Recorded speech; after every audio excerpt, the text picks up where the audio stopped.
Bonjour à tous. Aujourd'hui, au lieu d'un nouvel article, c'est ma première vidéo que je vais vous présenter. Alors déjà, ça fait un petit moment que je voulais lancer des vidéos et j'ai repoussé parce que ça me fait très peur de vous montrer mon visage comme ça et de parler à cœur ouvert. Et puis, donc là, je suis depuis le Japon et je suis au sommet d'un volcan qui est encore actif et ça m'aide à y aller, quoi. Je vous présente un peu le paysage autour de moi, qui me permet de me ressourcer pour oser y aller et vous lancer cette première vidéo. Alors de quoi je vais vous parler dans cette première vidéo? J'avais envie de vous partager une mésaventure qui m'est arrivée juste avant de venir au Japon et qui m'a permis de me préserver et de me mettre en sécurité pendant tout ce voyage-là. Alors c'était un jour où je faisais du shopping dans un centre commercial à Lyon et j'étais fatiguée en fin de journée de shopping, j'avais mal aux jambes et j'avais vraiment l'énergie dans les chaussettes et je me suis dit, bon, je vais m'acheter un smoothie et puis je vais aller m'installer sur la terrasse, là où j'aime bien m'installer en général. Et je me prends mon smoothie, je vais sur la terrasse pour aller m'installer et la place où je m'installe en général était prise par des petits jeunes un peu wesh-wesh et tout ça. Donc du coup, j'ai été m'asseoir à un autre endroit plus loin. Et puis, je décide, malgré toute mon énergie dans les chaussettes, d'envoyer un mail super important pour moi et qui me demande beaucoup d'énergie.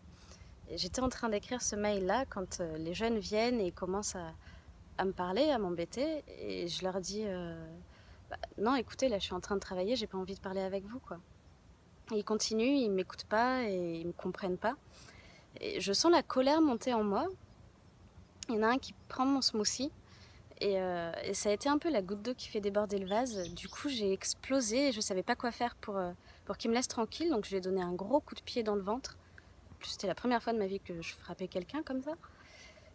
Et du coup, il a répondu en renversant tout mon smoothie sur moi. Et hors de moi, je tremblais partout à l'intérieur. J'ai insulté tout le monde et je suis partie. Et arrivée chez moi, j'étais pleine de doutes en fait. Ça m'a fait remettre en question plein de choses sur ma capacité à me mettre en sécurité alors que je me préparais à partir pour 2 mois toute seule au Japon, quoi.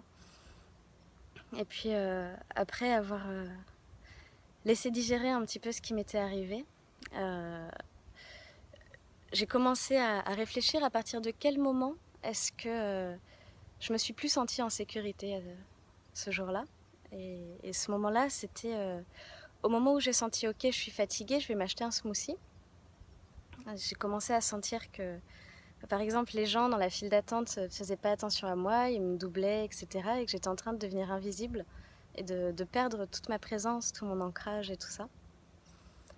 Et du coup, ma réflexion suivante, ça a été qu'est-ce que j'aurais pu faire pour me mettre en sécurité? Et ce que j'aurais pu faire, c'est soit rentrer directement chez moi, soit sinon, pour me mettre très rapidement en sécurité, aller dans un café tranquille, dans un Starbucks ou un Paul ou n'importe, et m'asseoir et attendre de regagner un petit peu d'énergie. Et tout ça, ça m'a appris... voilà, depuis que je suis arrivée au Japon, je fais très attention à ça, à ces petits symptômes qui me permettent de savoir quand est-ce que je suis plus en sécurité ou quand est-ce que je commence à perdre un petit peu de ma présence et qu'il faut que je me mette en sécurité.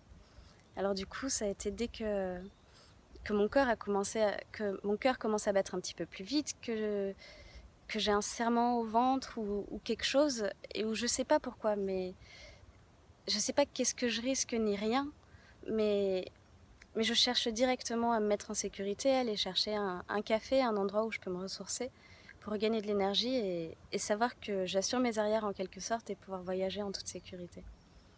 Voilà, donc si vous aussi vous avez des techniques pour vous mettre en sécurité, pour vous préserver, pour prendre soin de vous, je serais très heureuse de les entendre. Puis à très bientôt.